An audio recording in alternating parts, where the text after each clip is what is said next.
faded arms deal. And then we jump right into the drug story.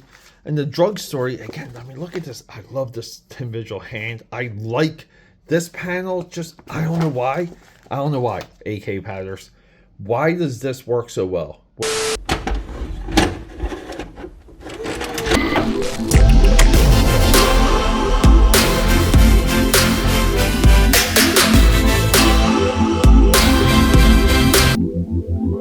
What makes an outlaw comic book an outlaw comic? I don't know. It's such a loose criteria, but let's do the pitch. Guys, before we pitch, welcome back to the channel. Peter A. DeLuca here, coming to you from Philadelphia, PA. And guys, they call me the eclectic one because I connect all the dots in all kinds of fun, interesting, and truthful ways. So guys, Tim Taylor, this is the guy behind Ravage issue 1 from Fathom Press. This book, I think I own about 3 copies of this. You see this in dollar bins all over the world. All over. I just buy. I buy whenever I see it. I haven't been dollar bin diving for quite some time. But this is one. It's always there. So I finally read it. It's got Tim Vigil does it's 3 parts. Tim Vigil does the middle part. Tim Taylor is like the publisher and architect. He does a lot of the inking. He does a lot of the writing. I prefer his artwork in the first few pages rather than the Tim Vigil. But, you know, like Tim Vigil does some banger stuff. An outlaw comic book is from the 80s, from the 90s. It has violence. It has SCX. Not afraid to show, like, nudity and gore. Some type of maybe like anti-hero with a wild weapon or a very distinctive way of killing people. Black and white, low circulation, outlaw. Okay, to me, these are black and white independent comics that are just trying to make themselves different enough to sell. And here's the wild thing, AKAPADers. Let's just say, let's go back in time into a multiverse. I'm working at Marvel Comics, and I'm looking for fresh, hot talent. And this book comes on my table, comes on my desk, and I pick it up, and I read Ravage, and I read parts 1, 2, and 3, where the main character here, he's a soldier. We get this amazing prologue. We get this really cool epilogue that's on the back cover. I mean, we use every ounce of this issue. Every ounce of this issue is dedicated to the story. But he's a soldier, super soldier kind of thing. One half of Earth is engulfed in flames and war and death, and he ends up in this dystopian city with a drug. So he kills the drug dealer. He dies. He comes back from the dead. He gives a big middle finger to the devil, and he basically comes back as who he was before the war. Meaning he doesn't have this like cybernetic implant that kind of turns into a gun and it turns into a chainsaw. This is a 3-part epic it's in one issue. Everything I told you happens in one issue. We get a lot here. There is a lot of meat on the bone. And the point I was getting at with the Marvel editor, the guy at Marvel's reading this in the 80s, in the 90s, it's in the mid-90s, and you're reading this. Tim Taylor, this is our architect. This guy can write. He writes so well. He understands it's one of the simplest rules in comics. One panel can do anything. You put the right panel in the right sequence of pages or within panels themselves, and you can do anything. Meaning, you can have pages of for lack of a better, Captain America can be in the jungle on these pages. And then these adjoining pages, he's in New York City. And you can have one panel to link the two. This true approach to American comic book storytelling, which is a collaborative approach, because you do work one-to-one with your talent in American comics. It's gone today. I feel like Tim Taylor really struck gold with this, to the point where just reading this, I had a level of joy, I had a level of excitement, and I had a epiphany. This book, it's better than Bone #1, it's better than Crow #1, it's better than Teenage Mutant Ninja Turtles #1, it's better than Spawn #1, Pit #1, Shadowhawk #1. So many of these books are kind of labeled as, it's not better than the Max #1, sorry. So many of these books are labeled underground, or they're labeled outlaw, or they're labeled comics with an X. The contemporaries that this book is measured up against, you only see the light when you read it all. And that's a little bit of the shortcut you guys have with this channel. Let me guide you. Because this here, this should be $100 book, period. It should be $100, but it's not. We still buy in dollar bins. I hope for the days, I beg for the days, for comic books and their value to be equal to how good of a read they are. Wouldn't that be something amazing?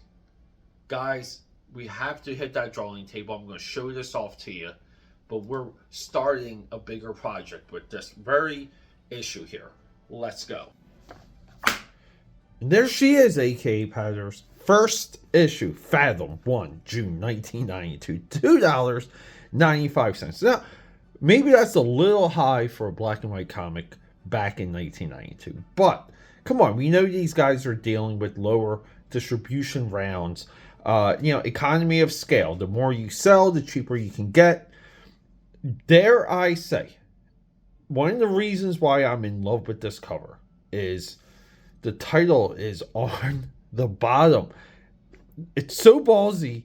It's just, it's unfathomable. I love it. But look at, I love the rust, like the bullet holes and the rust. Can we get some better lighting in here, please? But admire the coloring for the title here. Like even down here. It just works so well. So, as I said with a little bit of that long intro, I'm sorry guys, I know it was 6 minutes. The back page is the epilogue. And let's just spoil. I love spoiling as I go along with comics, because I don't know about you guys. A lot of times when I first engage in the comic book, I kind of go forwards and backwards, like at the same time. I read almost like this, and then when I'm done and I get like a general concept of what the book is, I kind of go to the beginning and I start completely over. A lot of you guys might be like, whoa, spoilers. AKAPADers, one of the reasons why I'm not into spoilers is because this is how I read comics. I read comics forwards and backwards. I do it all the time because it helps me crystallize everything that's in front of my face. Ravage comes back, but his name is Dine. D-I-N-E. And we can see here that he's fully human. On the cover, he's somewhat like Super Soldier. He got and it's all in the prologue. He gets like blood that helps him heal. He gets this arm implant that kind of transforms into a cannon / chainsaw, very Gears of War. But this is because he goes to hell and he basically tells the devil to go scratch. And the devil rewards him. And check out, he visits a girl while she's like naked in bed with this other guy. And he's just like popping in. It's hilarious. Nice citywide silhouette here. I love the dual suns. Right, like kind of Star Wars. That was still hot back then, right? Back when everyone liked Star Wars. This could be the sun and the moon, but I love the idea that the sun and the moon are in the cityscape silhouette. That is a banger detail. Absolutely love it. So we get this beautiful intro here, like this introduction. Most of these are introductions. These suck. They suck almost every single time. This one, well, I said before, we got a lot of work ahead of us because we're going to get every single one of Fathom Press's books. In this intro, North Star presents one. That's the first appearance of Ravage. Then Ravage later appeared in Blood Rain 2. As the story goes, Tim Taylor had a couple like random pages and years went by. But he had pages of this character that he knew people liked. So he cobbled them together and he made this. And that's exactly how it feels. But his writing is so exact. Comic books is a collaborative process. So by that I mean, he might have filled in the gaps. He might have been like, look, Tim Vigil here, right? Faust. I'm going to be like, Tim, can you do this middle segment for me? And I want our guy, see, we have this girl that's like exploded. He's going to track down the source of this drug. And the drug here is like Trauma A9 or X9, I believe it is. But Trauma X9, it's like like the worst drug you can imagine. It's more addictive than crack and all these other things, but you're so addicted to it, it makes you explode. So you get addicted and then you explode. Which we see right here. But Vigil like draws like the guts hanging out. But Tim Taylor might go to Tim Vigil and he's like, hey, can you like help me weave it out? And he gets the pages back, right? And this is very like Sable here from who's that? Who did Sable? Who did Sable? I'm getting a blank. Give me 1 second. Who did Sable? Sable was holy crap. John Galassi. Paul Galassi. He did some cool, some nice Marvel nice work. He did, what was it? He did Black Widow and he did Kung Fu, Master of Kung Fu. Okay. Anyway. But you might get these pages in and they may not be where they have to be. And then it's up to the writer, right? To kind of, again, we have to connect this to this. And we kind of have to even connect a little bit of what happens at the end, meaning we have this like this bad guy from WW2 over here. He's in a Zeppelin, and they're always associated with Zeppelins. But he's trying to buy arms. He's trying to buy guns. This guy insults him. Okay, so he gets ejected, very Dr. Evil style, into the propellers or the blades of the Zeppelin, and he's gone. Because he's trying to do some bad business. The book opens with this wonderful, wonderful prologue. This is one of the best prologues I read in a long time. It's just there. It's perfect. I love some of the descriptions. It literally talks about the world being one half engulfed in flames. I love, guys, like the motion of the tank is kind of like the horizon's line here, but then it's here. And look, we have this like smoldering ball falling through the air. Some nice line effects here. Some nice gray tones. But it's all set up. And then along the way, like we see our guy. And here we go. Damien Bloodcott Dine. Prisoner 1213472, serving 253 consecutive life sentences for the assassination of the entire Senate House meeting, including Val Strickland, the 189th president. Dine was chosen as one of 6,000 point men for the first day of their assault. Unlike his long criminal career, his new position was short-lived, and his face is just exploding. May he receive his just rewards wherever they may be. Like prologue. So maybe I missed it. But somehow there's like a transition. So I'm to believe that everything's about his blood being able to like regenerate. They have the super blood. So maybe his face explodes and then like he ends up in the city and he's somewhat of this like vigilante. But look at this amazing face. I love the side panel silhouette here. The close, look at this boot with the straps. But yeah, dust off. Hey, Smalley, it's not a good night to be out by yourself. Not with guys like me running around. And this guy's like, no. And they go, Ravage. And there he is. We got Smalley right in there, right in the reflection. He pulls a gun. And this guy's like, look, you're going to empty that clip. Maybe you have a chance. But guess what? I'm going to gut you. Your guts are going to spill out. Oh, give me back my guts. Give me back my guts. And I love just this. Like how it's just like smeared almost. Like he's just like wiggling maybe. But then, yeah, he dies. And then we get this other plot point we don't see come to fruition. We have these other soldiers. And they're kind of viewing some of this through like the retina cameras. So they can maybe see through the eyes of Dyne, aka Ravage. And then we kind of, from there, we transition into this ill-fated arms deal.